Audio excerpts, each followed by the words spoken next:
একদিন বাদশার দরবারে এক লোক এসে বলল, জাহাপনা, আমার একটি চাকরির ভীষণ প্রয়োজন, দয়া করে আমাকে একটা চাকরি দিন।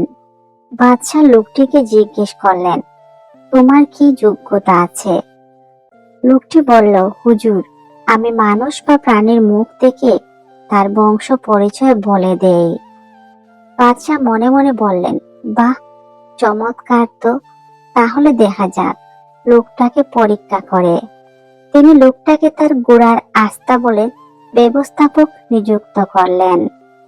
কিছুদিন পর বাদশা লোকটিকে তার দরবারে তলব করে তার সবচেয়ে প্রিয় ঘোড়াটির ব্যাপারে লোকটিকে জিজ্ঞেস করলেন, বলতো আমার এই ঘোড়াটির জাত কেমন? লোকটি বাদশাকে বলল, জাহাপনা, ঘোড়াটির জাত ভালো না।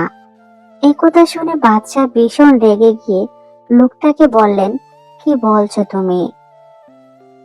আমি জাত দেখে 1000টা সোনার দিরহাম খরচ করে ঘোড়াটি কিনেছি, পালছি, আর তুমি বলছো ওর জাত ভালো না।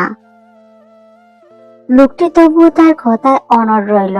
বাদশা তখন সেই ঘোড়াটির বিক্রেতাকে দরবারে ধরে নিয়ে আসার হুকুম দিলেন। ঘোড়া বিক্রেতা দরবারে হাজির হলে বাদশা তাকে বললেন, সত্যি কথা বলো, না হলে গর্দান যাবে। তখন ঘোড়া বিক্রেতা বলল, জাহাপনা, আমাকে দয়া করে ক্ষমা করুন। আমি আসলে এই ঘোড়াটির মা মারা যায় যখন খুব ছোট ছিল, তখন থেকে ওকে আমি গরুর দুধ খাইয়ে বড় করেছি। বাচ্চা তখন চাকরি দেওয়া লোকটিকে জিজ্ঞেস করলেন, তুমি এটা কিভাবে বুঝলে?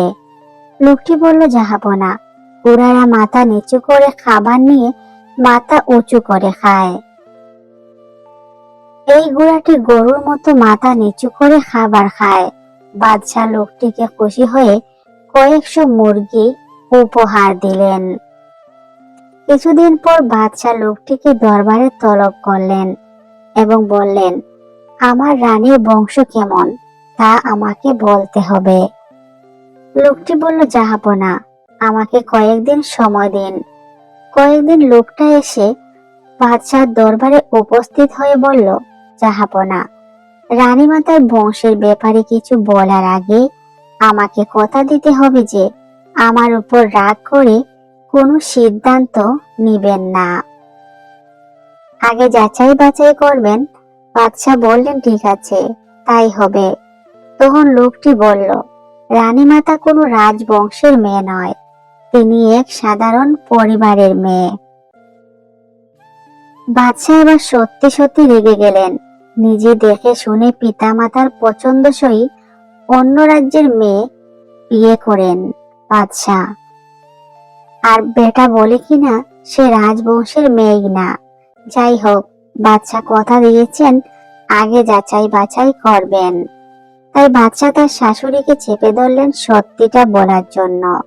শাশুড়ি বললেন, তোমার বাবা মিলে ঠিক করেছিলেন তোমার সাথে আমার মেয়ের বিয়ে দিবেন।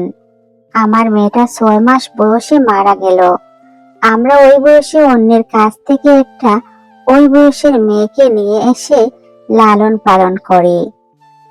যাই হোক, বাদশাহ লোকটিকে এক পাল গুড়া ছাগল গরু উপহার দিয়ে জিজ্ঞেস করলেন, তুমি কিভাবে বুঝলে এসব? লোকটি বলল, জাহাপনা, রানী মা যে বাসায় চাকর চাকরানির সাথে কথা বলেন, যা ব্যবহার করেন, তা রাজকন্যা বা রাজ্য সুলভ নয়। তারপর একদিন বাদশাহ লোকটিকে রাজ দরবারে তলব করলেন এবং বললেন, সবার বংশের কথা তো বললে, এবার আমার নিজের বংশের কথা বলো তো। লোকটি বলল, জাহাপনা, এই কথা তো আমি এক্ষুনি বলতে পারি, কিন্তু তার আগে আমার জীবনের নিরাপত্তা দিতে হবে।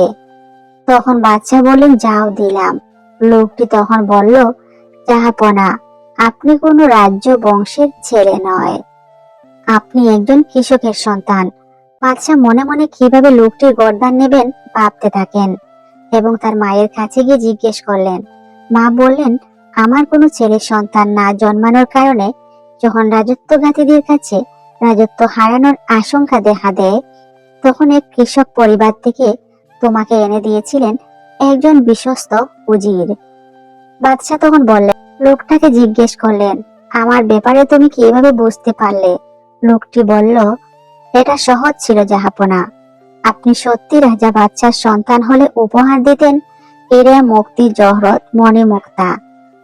তা না দিয়ে আপনি উপহার দেন গরু, ছাগল, হাঁস, মুরগি।